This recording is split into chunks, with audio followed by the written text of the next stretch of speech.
we'll make a start here because we've got quite a lot of ground to cover.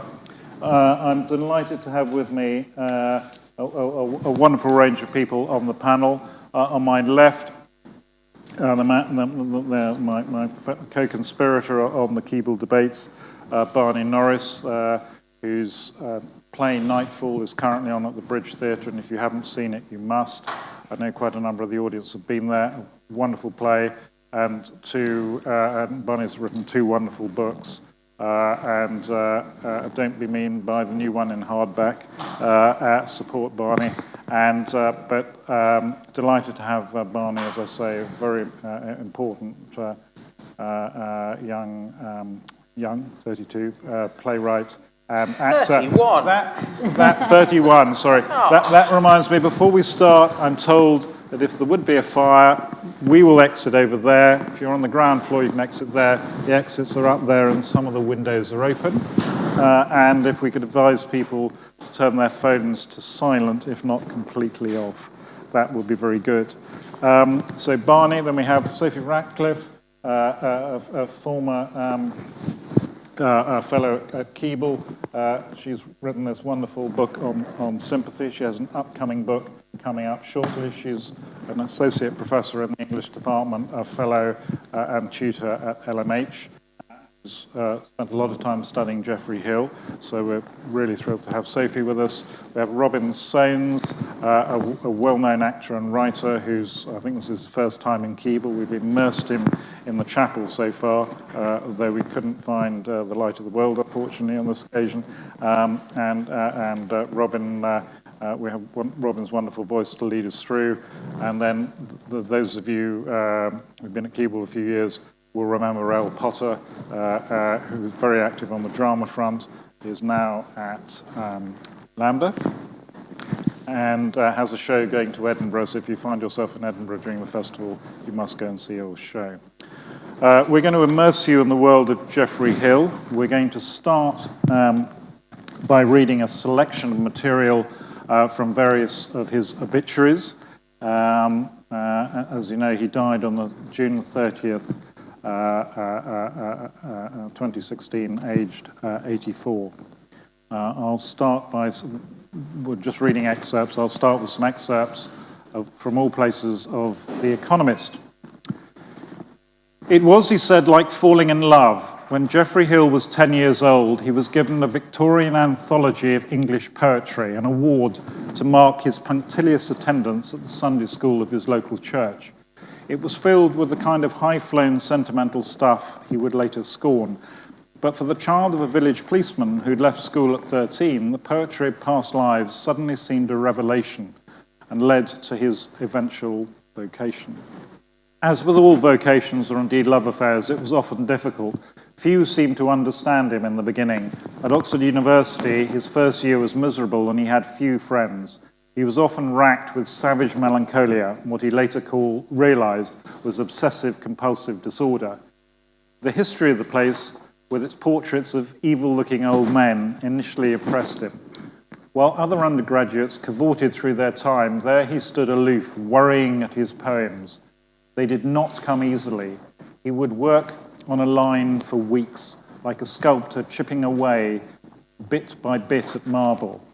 While other British writers such as Philip Larkin and Donald Davey tore into the 1950s with short, plain-speaking poems inspired by the staccato of jazz and modern life, he turned instead to the past, to the England of his grandmother, a working-class woman who spent her life making nails, to Robert Southwell and Edmund Campion, 16th century Roman Catholic martyrs he longed to have known, and to Anglo-Saxon kingdoms buried deep beneath the soil of his beloved Worcestershire. Even friends could feel wary of him, his dark eyes sometimes glowering with a toad-like stare before he broke into laughter. At one reading in London, he bellowed, "Sod off!" At another, he condemned the anarchical plutocracy he lived in, scorning the depravity of modern society and its politics. But when he talked at Leeds, he was given the nickname Chuckles for his apparently unrelieved gloom. This is from the Times. Although Hill had a resonant voice, he often worried about not reading his own poetry well enough in public. On one occasion, after a reading in Oxford, he was mildly pleased when a member of the audience came up and complimented him on his timing. His pleasure turned to unadulterated joy when the man added that his delivery had reminded him of Frankie Howard's. To everyone's amazement, given his grave manner and formidable erudition, Hill then launched into a lengthy and word-perfect rendition of a Frankie Howard crosstalk routine with Hilda Baker, taking on both roles. Hill once said that he had been a poet for as long as he could remember. But like everything else he committed to record, this glib remark was both deliberate and seriously meant. In the course of a publishing life that began in the early 1950s and continued with increased volume and intensity in his later years, he always wrote with a sustained conviction of the responsibilities inherent in a poetic calling. His most widely admired work, Mercy and Hymns, 1970, is a sequence of prose poems that conflate the kingdom of Offa with the 20th century Midlands. Hill's poetry brought together an attention to the weight and the liabilities of words, born out of an acute historical sensitivity to language, and an ability to pitch the lyric line of English poetry at its most musical and memorable in wholly new ways. And this from the Daily Telegraph. His abiding theme was culture, and he would keep returning to the question of whether we have the right language to commemorate or lament the past. Hill's poetry abounds in Latin puns, Hebrew epigrams, anagrams, fun with misprints, references to medieval theologians, and coded allusions to any critics who have registered unease with his aggression or what one called his unearned grandiloquence.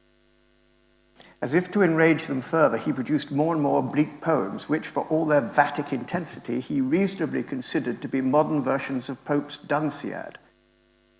Seamus Heaney and Tom Pauling came in for particular scorn, and in The Triumph of Love, Hill dismissed the former as that Irish professor of rhetoric.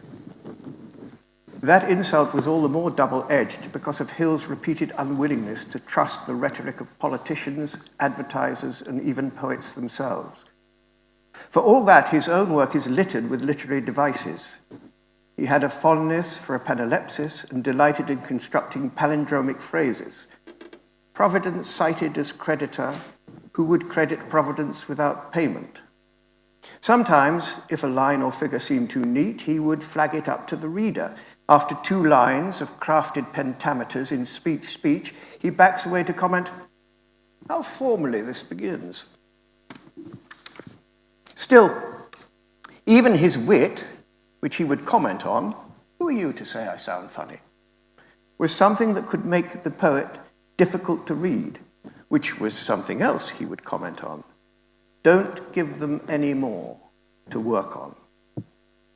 He was aware that he was difficult, but would scoff at people who said his work was inaccessible. The word accessible, he wrote, is fine in its place. That is to say, public toilets should be accessible to people in wheelchairs. His point was characteristically paradoxical, that attempts to be popular or widely understood often end up being undemocratic, and that leaders who banded about banal demagoguery tend to be despots. The very difficulty of his poetry gave it a moral charge to which the reader had to rise. As he put it, nothing true is easy. Before checking himself again, is that true? Robin, you want to start? With Genesis. With Genesis, exactly. Good place to start. Good place to start. Against the burly air I strode, crying the miracles of God. At first, I brought the sea to bear upon the dead weight of the land, and the waves flourished at my prayer, the rivers spawned their sand. And where the streams were salt and full, the tough pig-headed salmon strove, ramming the ebb in the tide's pull to reach the steady hills above. The second day, I stood and saw the osprey plunge with triggered claw, feathering blood along the shore to lay the living sinew bare. And the third day, I cried, beware, the soft-voiced owl, the ferret's smile, the hawk's deliberate stoop in air, cold eyes and bodies hooped in steel, forever bent upon the kill. And I renounced on the fourth day this fierce and unregenerate clay, building as a huge myth for man the watery Leviathan, and made the long-winged albatross scour the ashes of the sea where Capricorn and Zero cross a brooding immortality such as the charmed phoenix has in the unwithering tree. The phoenix burns as cold as frost, and like a legendary ghost, the phantom bird goes wild and lost upon a pointless ocean tossed. So, the fifth day, I turned again to flesh and blood and the blood's pain. On the sixth day, as I rode in haste about the works of God, with spurs I plucked the horse's blood. By blood we live, the hot, the cold, to ravage and redeem the world. There is no bloodless myth will hold. And by Christ's blood are men made free, though in close shrouds their bodies lie under the rough pelt of the sea, though earth has rolled beneath her weight, the bones that cannot bear the light. Holy Thursday. Naked, he climbed to the wolf's lair. He beheld Eden without fear, finding no ambush offered there, but sleep under the harbouring fir. He said, "They are decoyed by love, who, tarrying through the hollow grove, neglect the season's sad remove. Child and nurse walk hand in glove, as unaware of time's betrayal, weaving their innocence with guile. But they must cleave the fire's peril and suffer innocence to fall. I have been touched with that fire and have fronted the she-wolf's lair. Lo, she lies gentle and innocent of desire, who was my constant myth and terror."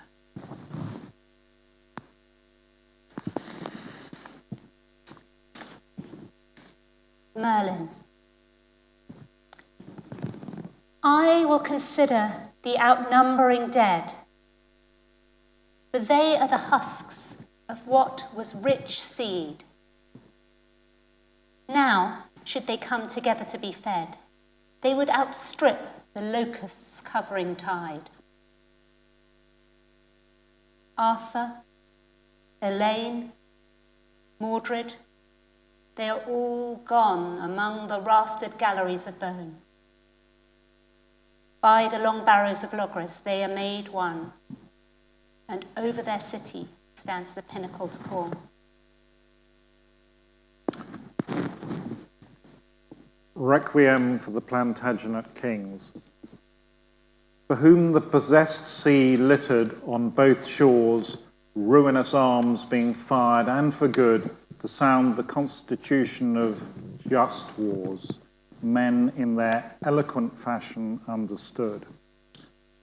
Relieved of soul, the dropping back of dust, their usage pride admitted within doors, at home under caved chantries set in trust, with well-dressed alabaster and proved spurs they lie, secure in the decay of blood marks, crowns hacked and covered before the scouring fires of trial day alight on men, before sleek-groined, gored heads budge through the clay and gravel of the sea across daubed rock evacuates its dead.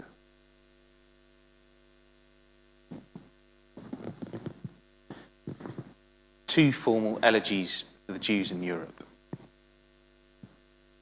Knowing the dead and how some are disposed, subdued under rubble, water, in sand graves, in clenched cinders not yielding their abused bodies and bonds to those whom war's chance saves without the law, we grasp roughly the song.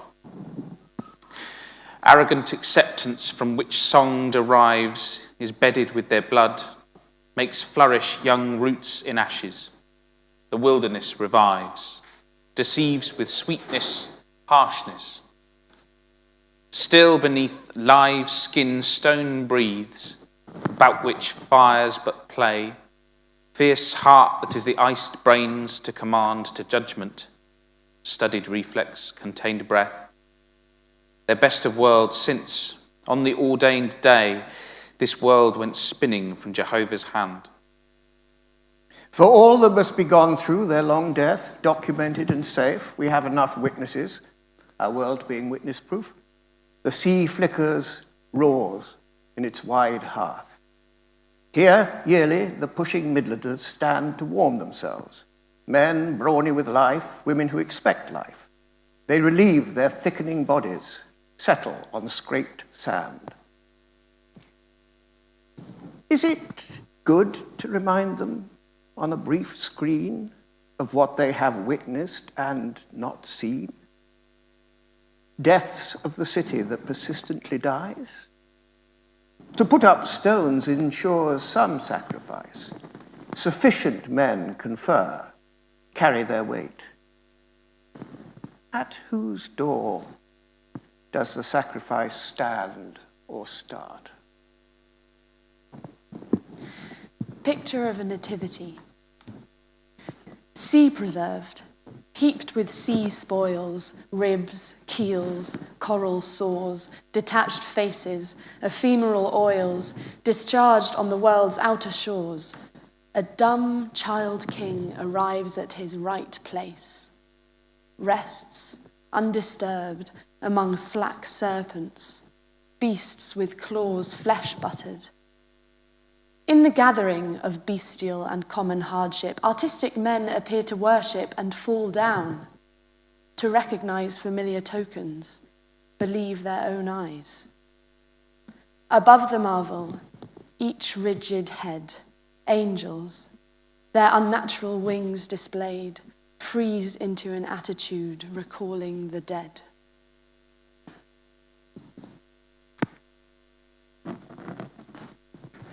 Ovid in the Third Reich. I love my work and my children. God is distant, difficult. Things happen. Too near the ancient troughs of blood, innocence is no earthly weapon.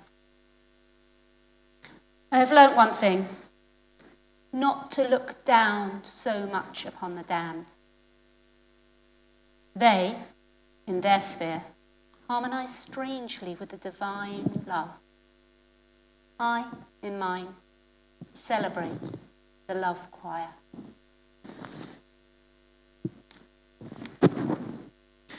Sheila Church, 1862.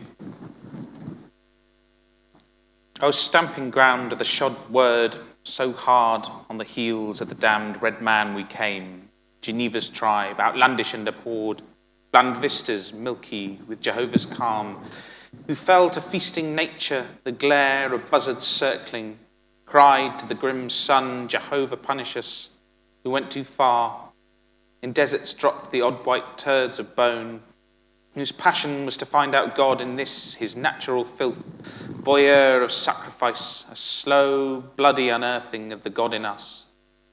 But with what blood and to what end, Shiloh? September Song. Born 1906-32, deported 24/9/41. Undesirable you may have been, untouchable you were not. Not forgotten or passed over at the proper time. As estimated, you died, things marched sufficient to that end, just so much Zyklon and leather, patented terror, so many routine cries. I've made an elegy for myself, it is true. September fattens on vines, roses flake from the wall, the smoke of harmless fires drifts to my eyes. This is plenty, this is more than enough.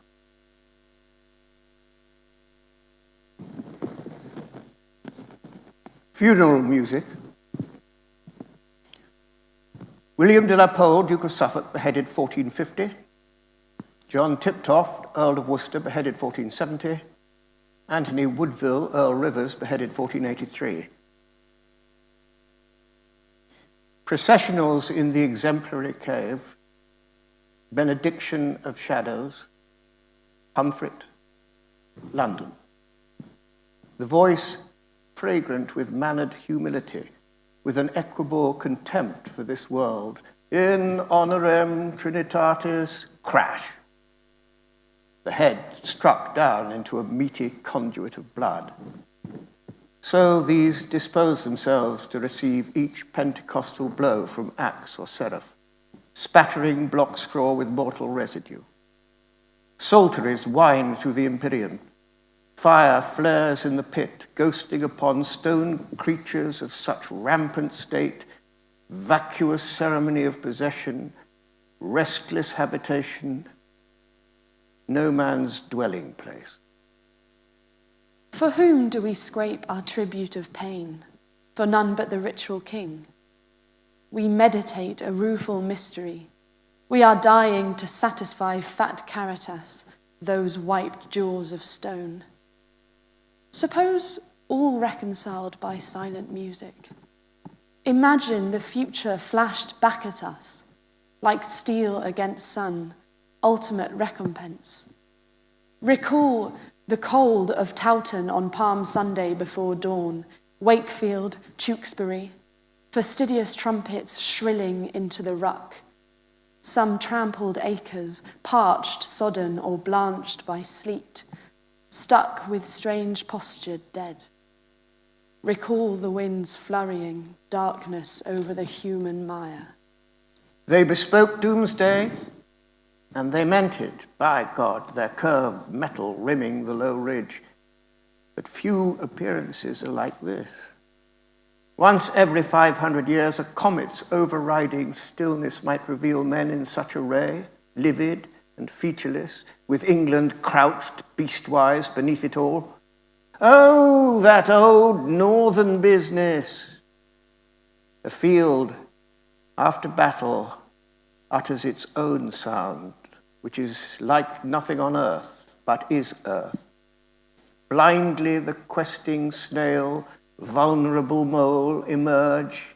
Blindly we lie down, blindly among carnage, the most delicate souls tuck in their marriage blood, gasping, Jesus.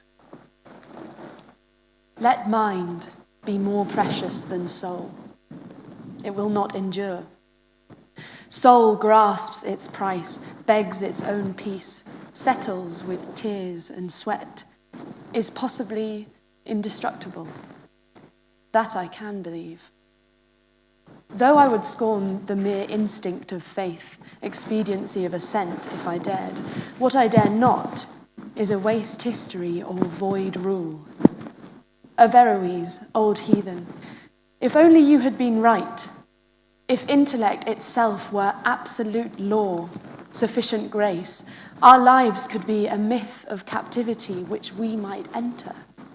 An unpeopled region of ever new fallen snow, a palace blazing with perpetual silence as with torches. As with torches we go at wild Christmas, when we revel in our atonement through 30 feasts of unction and slaughter.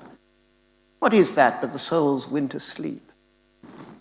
So many things rest under consummate justice, as though trumpets purified law, spikenard were the real essence of remorse. The sky gathers up darkness. When we chant, Ora, ora pro nobis, it is not seraphs who descend to pity, but ourselves. Those righteously accused, Those vengeful racked on articulate looms indulge us with lingering shows of pain, a flagrant tenderness of the damned for their own flesh. My little son, when you could command marvels without mercy, outstare the wearisome dragon of sleep, I rejoiced above all, a stranger well received in your kingdom. On those pristine fields, I saw humankind as it was named by the Father, fabulous beasts rearing in stillness to be blessed. The world's real cries reached there, turbulence from remote storms, rumour of solitudes, a composed mystery. And so it ends. Some parch for what they were, others are made blind to all but one vision, their necessity to be reconciled. I believe in my abandonment, since it is what I have. Prowess, vanity, mutual regard. It seemed I stared at them and they at me. That was the Gorgon's true and mortal gaze. Averted conscience turned against itself. A hawk and a hawk shadow. At noon, as the armies met, each mirrored the other. Neither was outshone. So they flashed and vanished, and all that survived them was the stark ground of this pain. I made no sound, but once I stiffened as though a remote cry had heralded my name. It was nothing. Reddish ice tinged the reeds. Dislodged, a few feathers drifted across. Carrion birds strutted upon the armor of the dead. Not as we are, but as we must appear, contractual ghosts of pity. Not as we desire life, but as they would have us live, set apart in timeless colloquy. So it is required. So we bear witness, despite ourselves, to what is beyond us, each distant sphere of harmony forever poised, unanswerable. If it is without consequence when we vaunt and suffer, or if it is not, all echoes are the same in such eternity. Then tell me, love, how that should comfort us, or anyone dragged half unnerved out of this worldly place, crying to the end, I have not finished.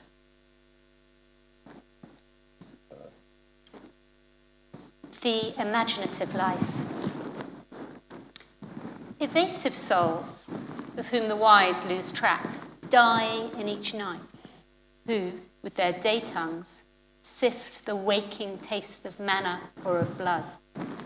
The raw magi, part barbarians, entranced by demons and desert frost, by the irregular visions of a god, suffragans of the true seraphs.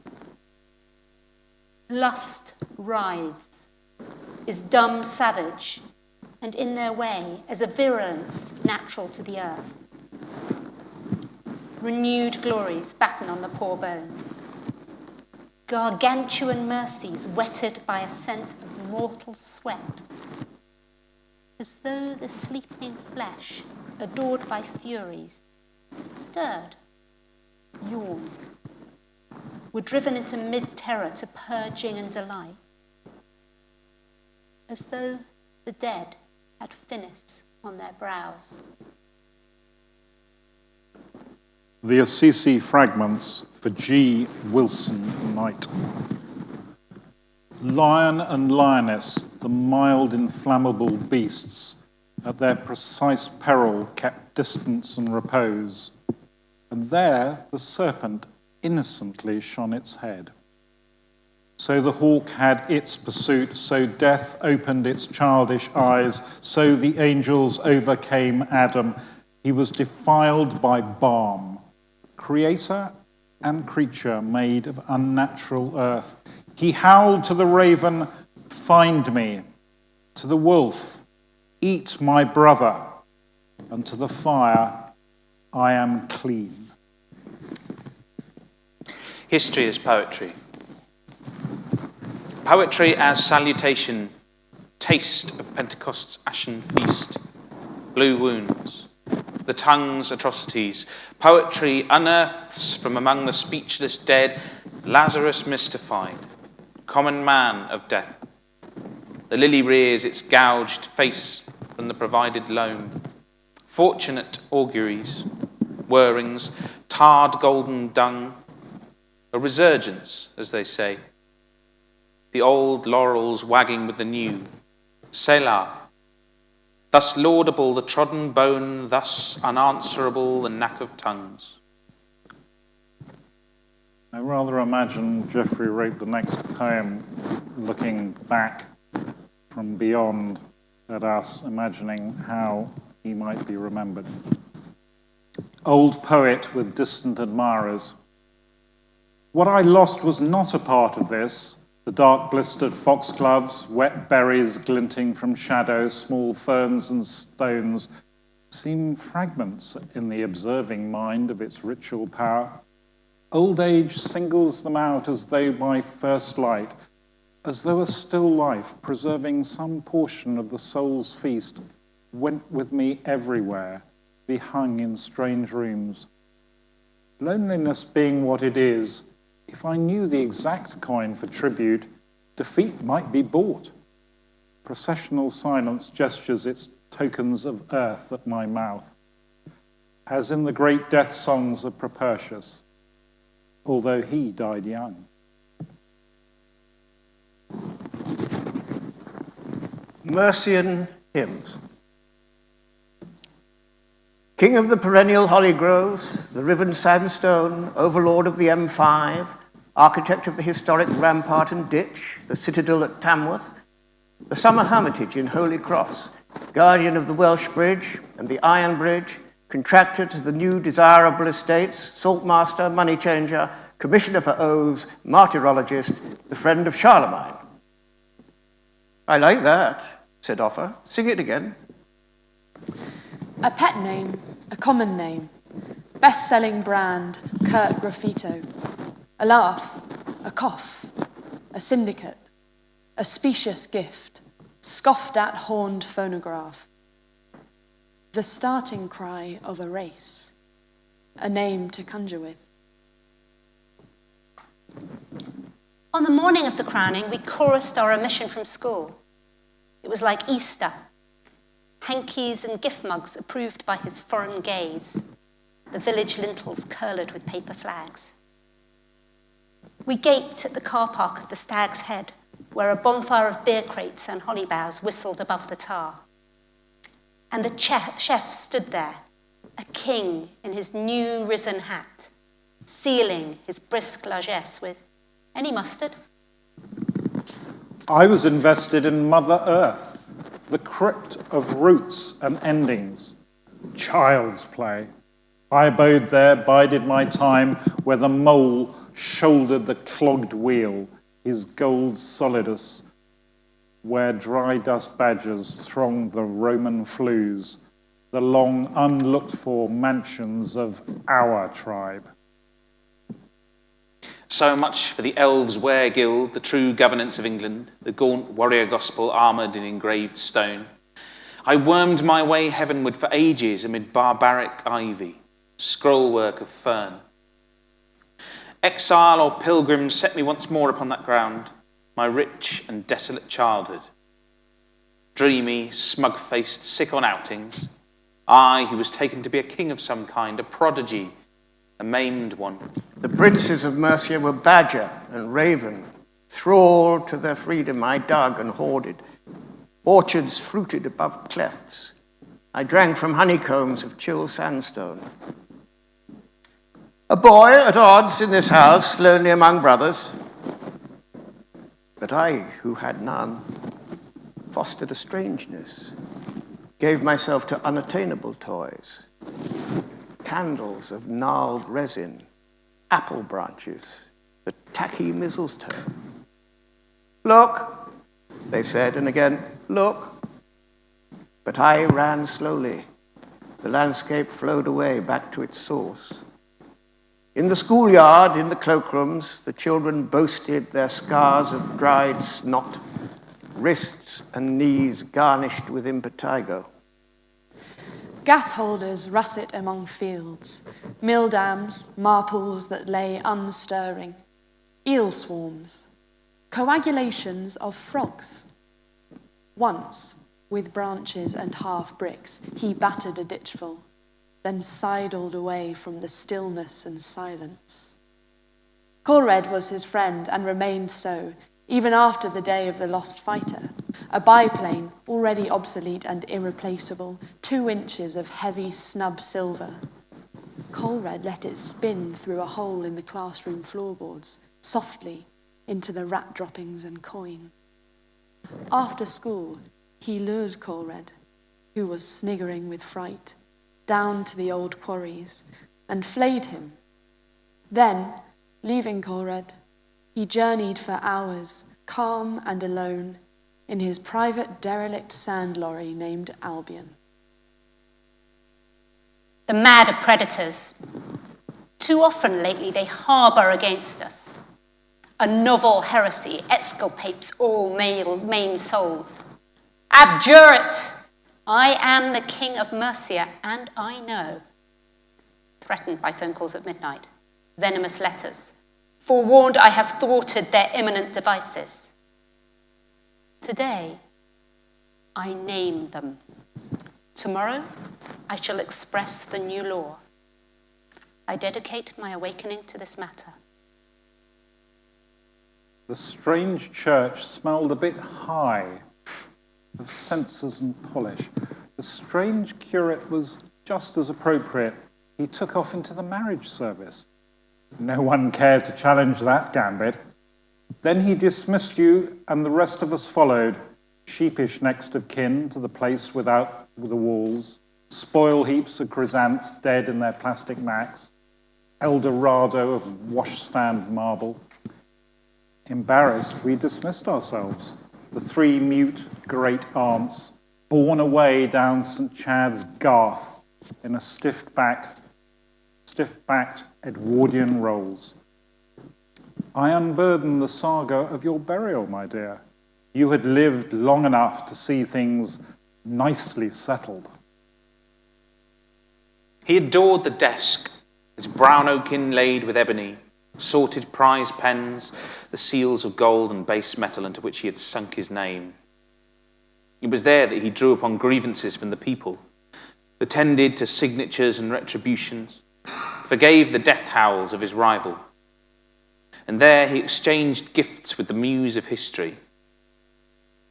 What should a man make of remorse that it might profit his soul? Tell me.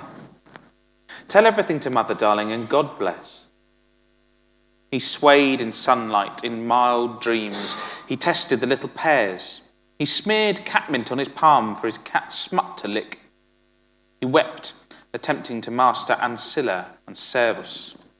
Coins handsome as Nero's, of good substance and weight. Offer Rex, resident in silver, and the names of his moneyers. They struck with accountable tact. They could alter the king's face. Exactness of design was to deter imitation, mutilation if they failed. Exemplary metal, ripe for commerce, value from a sparse people, scrapers of salt pans and buyers. Swathed bodies in the long ditch, one eye upstaring. It is safe to presume here the king's anger. He reigned 40 years. Seasons touched and retouched the soil. Heathland, new-made water meadow. Charlock, marsh marigold. Crepitant oak forest, where the boar furrowed black mould, his snout intimate with worms and leaves. Their spades grafted through the variably resistant soil. They clove to the horde. They ransacked epiphanies, vertebrae of the chimera, armour of wild bees' larvae. They struck the fire dragon's faceted skin. The men were paid to caulk water pipes. They brewed and pissed amid splendour. Their latrine seethed its estuary through nettles. They are scattered to your collations, mouldy warp. It is autumn. Chestnut boughs clash their inflamed leaves. The garden festers for attention. Telluric cultures enriched with shards, corms, nodules, the sunk solids of gravity. I have raked up a golden and stinking blaze. Trim the lamp, polish the lens, draw one by one rare coins to the light. Ringed by its own lustre, the masterful head emerges, kempt and jutting, out of England's well. Far from his underkingdom of crinoid and crayfish, the runestone's province, Rex Totius Anglorum Patriae, coiffured and ageless, portrays the self-possession of his possession, cushioned on a legend. Dismissing reports and men, he put pressure on the wax, blistering it to a crest. He threatened malefactors with ash from his noon cigar. When the sky cleared above Malvern, he lingered in his orchard by the quiet hammer pond. Trout fries simmered there, translucent as though forming the water's underskin. He had a care for natural minutiae. What his gaze touched was his tenderness. Woodlice sat pellet-like in the cracked bark, and a snail sugared its new stone. At dinner, he relished the mockery of drinking his family's health. He did with this whenever it suited him, which was not often. Tutting, he wrenched at a snarled root of dead crabapple. It rose against him. In brief cavort, he was Cernunnos, the branched god, lightly concussed. He divided his realm. It lay there like a dream. An ancient land full of strategy, ramparts of compost pioneered by red-helmeted worms. Hemlock in ambush, night soil, tetanus. A wasp's nest ensconced in the hedgebank, a reliquary or wrapped head, the corpse of Cernunnos pitching dayward its feral horns. Clash of salutation, as keels thrust into shingle, ambassadors, pilgrims. What is carried over? The Frankish gift, two-edged, regaled with slaughter. The sword is in the king's hands, the crux, a craftsman's triumph. Metal effusing its own fragrance, a variety of balm, and other miracles, other exchanges. Shafts from the winter sun homing upon earth's rim, Christ's mass, in the thick of a snowy forest, the flickering evergreen fissured with light. Attributes assumed, retribution entertained. What is born amongst them? Too much or too little? Indulgences of bartered acclaim, an expenditure, a hissing, wine, urine, and ashes. He drove at evening through the hushed Vosges. The car radio, glimmering, received broken utterance from the horizon of storms. God's honour, our bikes touched. He skidded and came off. Liar. A timid father's protective bellow. Disfigurement of a village king. Just look at the bugger. His maroon GT chanted, then overtook. He lavished on the high valleys its haleine. At Pavia, a visitation of some sorrow. Boethius' dungeon. He shut his eyes, gave rise to a tower out of the earth. He willed the instruments of violence to break upon meditation. Iron buckles gagged. Flesh leaked rennet over them. The men stooped, disentangled the body. He wiped his lips and hands. He strolled back to the car with discreet souvenirs for consolation and philosophy. He set in motion the furtherance of his journey, to watch the Tiber foaming out much blood. Behind the thorn trees, thin smoke, scutch grass or wattles smouldering. At this distance, it's hard to tell. Far cries impinge like the faint tinking of iron. We have a kitchen garden riddled with toy shards with splinters of habitation. The children shriek and scavenge, play havoc. They incinerate boxes, rags, and old tires. They haul a sodden log hung with soft shields of fungus and launch it upon the flames. Primeval heathland spattered with the bones of mice and birds, where adders basked and bees made provision, mantling the inner walls of their burr. Coiled, entrenched England, brickwork and paintwork stalwart above hacked marl, the clashing primary colours, Ethandune, Catraith, Malden, Penguern, steel against yew and privet, fresh dynasties of smiths. Cohorts of charabancs fanfared Offa's province and his concern, negotiating the byways from Team to Trent. Their windshields dripped butterflies. Stranded on hilltops, they signalled with plumes of steam. Twilight menaced the land. The young women wept and surrendered. Still, everyone was cheerful, heedless in such days. At summer weekends, dipping into valleys beyond Mercia's dyke. Tea was enjoyed by lakesides where all might fancy carillons of real Camelot vibrating through the silent water. Gradually, during the years, deciduous velvet peeled from evergreen albums, and during the years, more treasures were mislaid. The harp-shaped brooches, the nuggets of fool's gold. We ran across the meadow scabbed with cow dung, past the crab-apple trees and camouflaged Nissen hut. It was curfew time for our warband. At home, the curtains were drawn. The wireless boomed its commands. I loved the battle anthems and the gregarious news. Then, in the earthy shelter, warmed by a blue gas storm lantern, I huddled with stories of dragon-tailed airships and warriors who took wing, immortal as phantoms. In tapestries, in dreams, they gathered, as it was enacted, the return, the re-entry of transcendence into this sublunary world.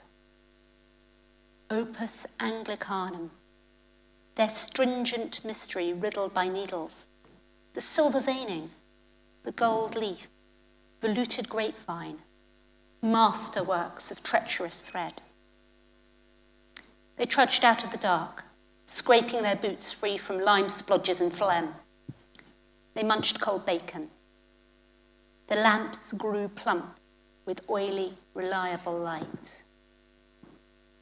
Itinerant through numerous domains of his lord's retinue to Compostela, then home for a lifetime amid West Mercia, this master mason, as I envisage him, intent to pester upon Tipanum and chancel arch, his moody testament, confusing warrior with lion, dragon coils, tendrils of the stony vine. Where best to stand?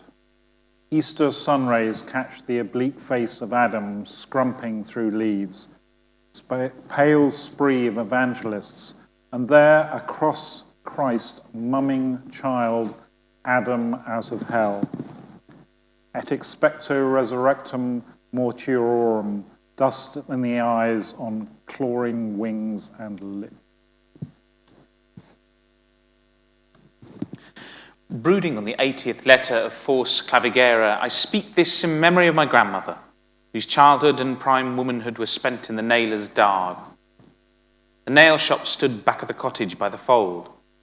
It reeked stale mineral sweat. Sparks had furred its low roof. In dawn light, the troughed water floated a damson bloom of dust, not to be shaken by posthumous clamour. It is one thing to celebrate the quick forge, another to cradle a face hair-lipped by the searing wire. Brooding on the 80th letter of Fors Clavigera, I speak this in memory of my grandmother, whose childhood and prime womanhood were spent in the nailer's darg. Fortified, in their front parlours, at Yuletide, men are the more murderous. Drunk, they defy battle axes, bellow of whalebone and dung. Troll wives, groaners in sweetness, tooth bewitchers, you too must purge for the surfeit of England, who have scattered peppermint and confetti, your hundreds and thousands. Now, when King Offa was alive and dead, they were all there, the funereal gleemen, papal legate and rural dean, Merovingian car dealers, Welsh mercenaries, a shuffle of housecarls. He was defunct. They were perfunctory. The ceremony stood acclaimed. The mob received memorial vouchers and signs. After that shadowy, thrashing midsummer hailstorm, earth lay for a while, the ghost bride of livid Thor, butcher of strawberries, and the shire tree dripped red in the arena of its uprooting. Processes of generation, deeds of settlement, the urge to marry well, wit to invest in the properties of healing springs, our children and our children's children, O my masters. Tracks of an ancient occupation, frail ironworks rusting in the thorn thicket, hearthstones, charred lullabies, a solitary axe blow that is the echo of a lost sound. Tumult recedes as through into the long grain, groves of legendary holly, silver dark the ridged gleam. Not strangeness, but strange likeness. Obstinate, outclassed forefathers. I too concede I am your staggeringly gifted child. So murmurous he withdrew from them, grand lit the gas. His dice whirled in the Ludo cup. He entered into the last dream of Offa the king. And it seemed, while we waited, he began to walk towards us. He vanished. He left behind coins for his lodging and traces of red mud. We've only covered the first 3 books of Geoffrey's collected poems, which number about 1,000 pages. We probably covered at best 150. I think we were remarkably lucky to have had Geoffrey in our lives at Keble, whether it was an honorary fellow or whether as Professor of Poetry. I think he was one of the most important poets for the last 100 years, and I think he dealt with issues that many other poets abdicated or ducked out of. He's the only poet that confronted the Holocaust in its full horror and was prepared to take it on as a moral issue, even a moral duty. And I think that's profoundly important. I think few poets have done that. All too many poets of his era wrote about bogs in Ireland or animals. And I think he confronted some very important truths for us. And look at in the harsh light of day, I always used to argue with him. I thought Ezra Pound should have been put up against a wall and shot for his propagation of Nazi sympathies on the radio. And I still believe that. Geoffrey tried to persuade me otherwise. He believed that Pound was an important influence on other poets of that period and the later period. But we differed on that. And I didn't much care for Eliot and his casual, lazy anti-Semitism either. So I think, for me, Geoffrey's poems touch some very important areas. And as Vincent Gillespie said a year ago at the Keble Feast to me, we've lost a profound moral compass in our time. We're very much intending to place Geoffrey in his context within Oxford and indeed within Keble. And we're preparing for the 150th anniversary of Keble by assembling some memories of Geoffrey by those who knew him and worked with him. And obviously we've got a number of people up in front of you, particularly Sophie, whose work very much involved Geoffrey. And we are hoping to produce ultimately an encomium, a pamphlet to be sold at the lodge. And I'm very much hoping to get the pictorial rights, the postcard rights rather, to this picture. Geoffrey was only painted once in his lifetime, and those of you who came to the creativity seminars will remember Keith Grant, who attended a number of them, and he and Geoffrey became strong friends. And when I realized this, I felt that this was the opportunity we've been waiting for all along to get a proper portrait done of Geoffrey. It's this one, you probably can't see it. And I set it underway, and it was painted, and I believed at the time on a phone call with the man responsible for running the National Portrait Gallery that was where it was going to go. And when it was completed and I phoned up the National Portrait Gallery, there'd been a change of management, and the man I spoke to said, I don't really know Geoffrey Hill, I don't really understand him, and I don't read any of his work, but we've got 5 black and white Polaroids from the 1950s, and I think that'll do by way of record of Sir Geoffrey Hill.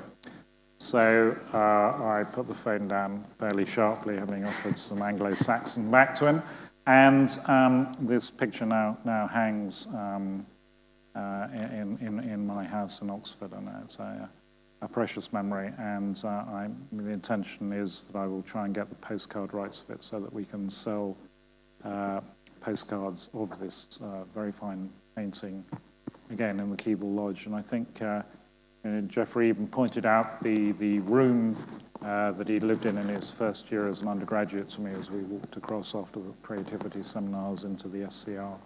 And I think he was very rooted in the place. I think he had many proud memories of Oxford. He loved the fact that when he came out of his Viva, for which he got a first, a very good one, J.R.R. Tolkien turned to one of the other people examining, and said, I like the cut of his jib about Geoffrey, and Geoffrey relished that remark all his life. So I think he was very much of Oxford and of Keble, and we're trying to place him in the landscape. As I say, we've only got 3 small books through the collected works, so we will undoubtedly need to do this again at least once. Sophie, you knew him well. What stands out for you as a memory? What stands out for me as a memory? Yes, of Geoffrey. Is it me? Is it my microphone that's making that rubbing? Or just checking while I'm. I remember actually hearing the day he died, and I went and sat at it was a beautiful day, and I went and sat in the doorway of Keble Chapel, and I just sat there with his poetry, and I read A Cloud and Aquila, which I remember him reading in the chapel. I think my most recent oddest memory was of working very hard on writing an academic paper about Geoffrey Hill and physicality, about his body, and about what it might be like to be an older, desiring poet. And I worked extremely hard on this paper and thought very long and hard about Geoffrey Hill's body, and bodies of language, and body as metaphor, and the real body, and potency and desire. It hadn't occurred to me that Geoffrey would come to the conference and sit in the back. He fell asleep in a number of papers, or at least pretended to. He did stay awake for mine, but that was very peculiar. But I think it was actually the memory of his sense of humour about it. And in the chapel later, he read the same poem that I talked about back at me, or back at all of us. But that memory, but it also sort of kind of crystallises for me the fact that he was a poet of supreme intellect and real feeling, real emotion, and he had this kindness as a human being. That's the memory I have of him. Elle, you met him. Well, I've seen him from afar. I never met him. My only memory of seeing him in real life was in my first year, which was 4 years ago, in the Arco basement, just across the grass there. I think it was in my first term, in fact. So I was terrified, as I think I spent the whole of my first term, terrified, and especially in seeing Geoffrey Hill in person. And at first, I think my sort of fear of like going to speak to someone who I revered so much. I mean, we were invited afterwards to come and shake his hand and things like that, and I just couldn't do it. I was far too scared. And I think my fear to kind of, or my fear is the wrong word, my sort of difficulty in approaching Geoffrey when I was younger is sort of also to do with my misunderstanding when I was younger of his work. I found it quite dense. I mean, it is dense, and a lot of it is impenetrable with lots of references, which I found so difficult to really get at. And there's a metaphor that sort of goes through lots of his work, especially Mercy and Hymns, which we've just heard, of like digging your way at something. And that's something that we as readers really have to do. And I've only really learned how to do it. I'm still doing it. I learned how to do it at Oxford. But really it's a process you have to work for. And as you do, you get this wit coming from the work that I was just unaware of when I was that terrified first year here. Yeah. Barney. I met him once, and I took two happy things away from that exchange. And the first was because it was at a dinner for a talk you'd done with Rufus Norris. And I really enjoyed the relish they took in discovering that they'd both gone to the same school in Bromsgrove, and that it was very nice to talk about the architecture of Bromsgrove High School, which was a sort of less highfalutin dinner conversation than one might have aspired to, but it's helpful to be reminded that everyone really is from Bromsgrove in their own way, no matter who they may be, and that's quite nice. And then the other thing that I really liked about him, that my old man was at that same dinner and got chatting to him, because he was sat on the right side of him and I was sat by his deaf ear, so I didn't talk to him very much. But my dad did, and then corresponded with him after the gig.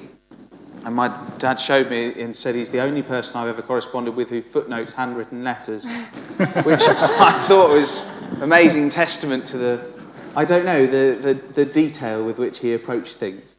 And he did indeed. He numbered them 1, 2, 3 rather than ABC for the record.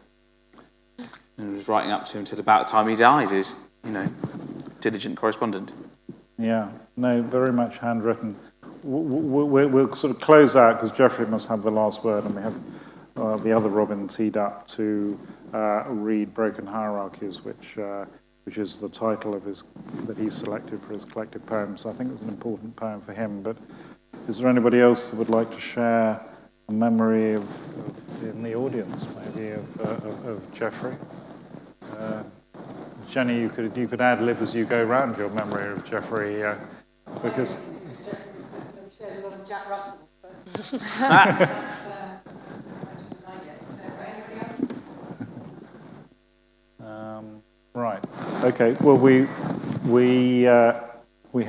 have, as I say, a number of written memories, and I think it's very important in this period, within a year or two of his death, that we assemble all of the archive that we can, while people's memories of him are very fresh. And as I say, we at Keble are lucky. This was where he studied. This was where he was an honorary fellow.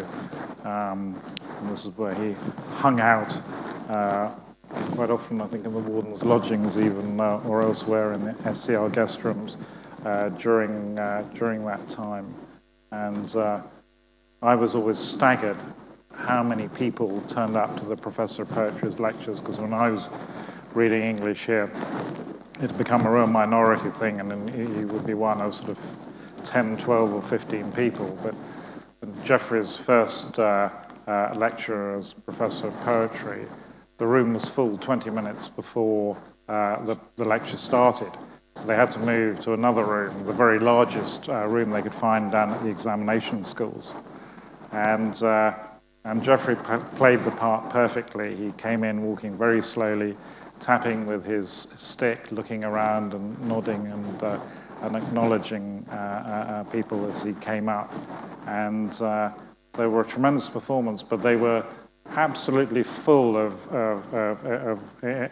people, of undergraduates, many of them obviously reading English. But his time as Professor of Poetry was very important, and we're lucky that quite a lot of those have been preserved on archive.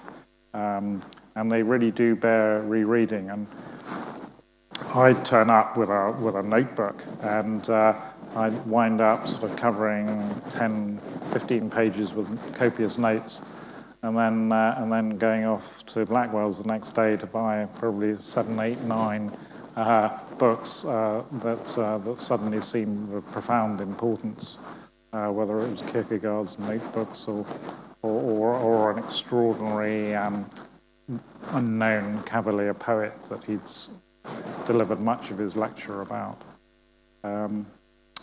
So I'm aware that dinner calls.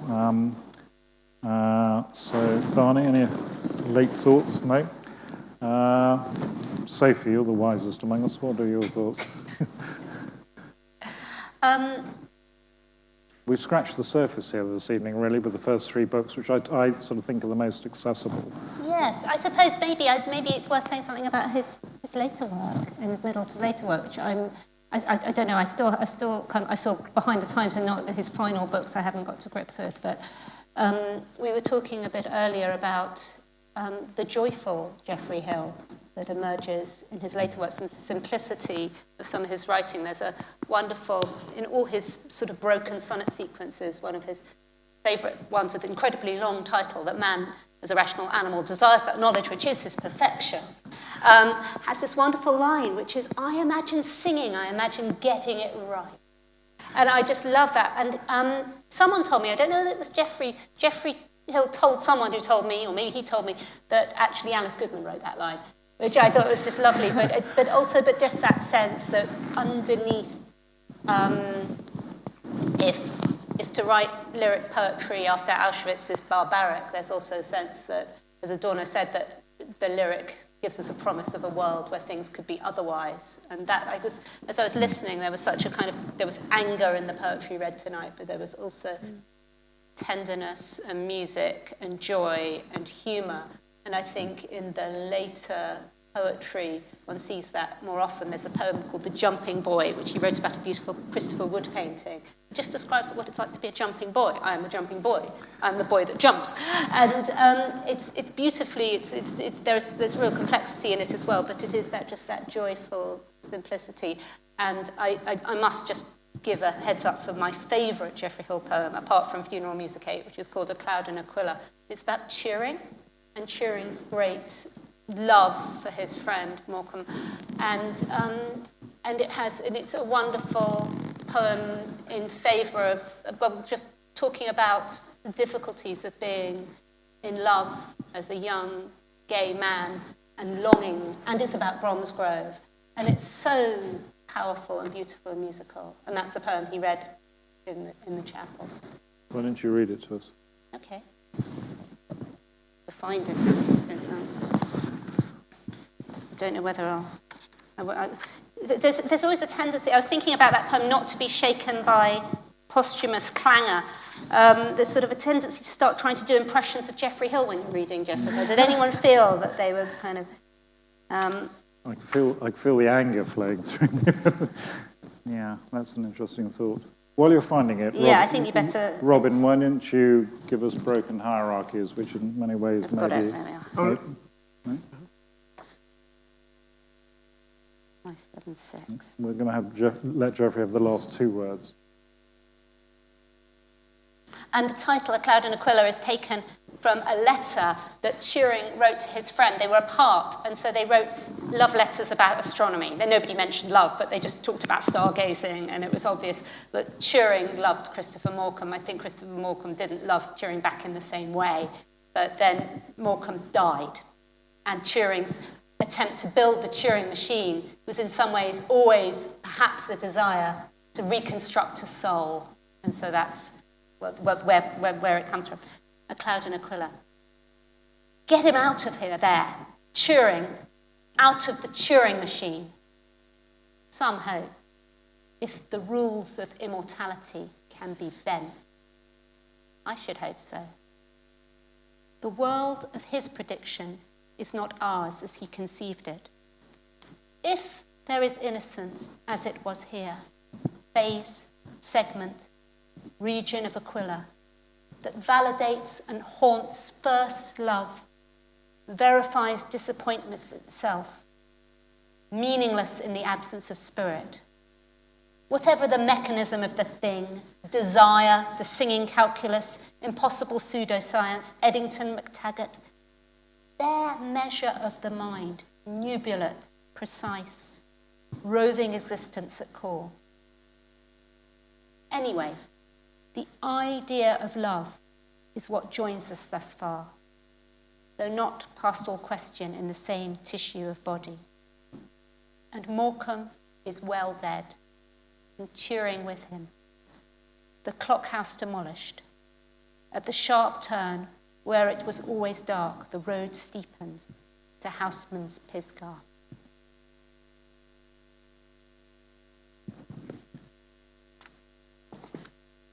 When to depict rain? Heavy rain. It stands in dense verticals, diagonally lashed, chalk white, yet with the chalk translucent. The roadway sprouts 1,000 flowerets, storm paddies instantly reaped, replenished, and again cut down. The holding burden of a wisteria, drape amid drape, the sodden copia of all things flashing and drying. First here, after the storm, these butterflies fixed on each jinking run, probing, priming, then leaping back, a babble of silent tongues. And the flint church also choiring into dazzle, like Appalachian music. Those aureate, stark sounds, plucked or bowed, a wild patience replete with loss, the twankled dulcimer, scrawny rich fiddle gnawing. A man's low voice that looms out of the drone. The hummingbird that is not of these climes, and the great wanderers like the albatross. The ocean ranging in, laying itself down on our alien shore.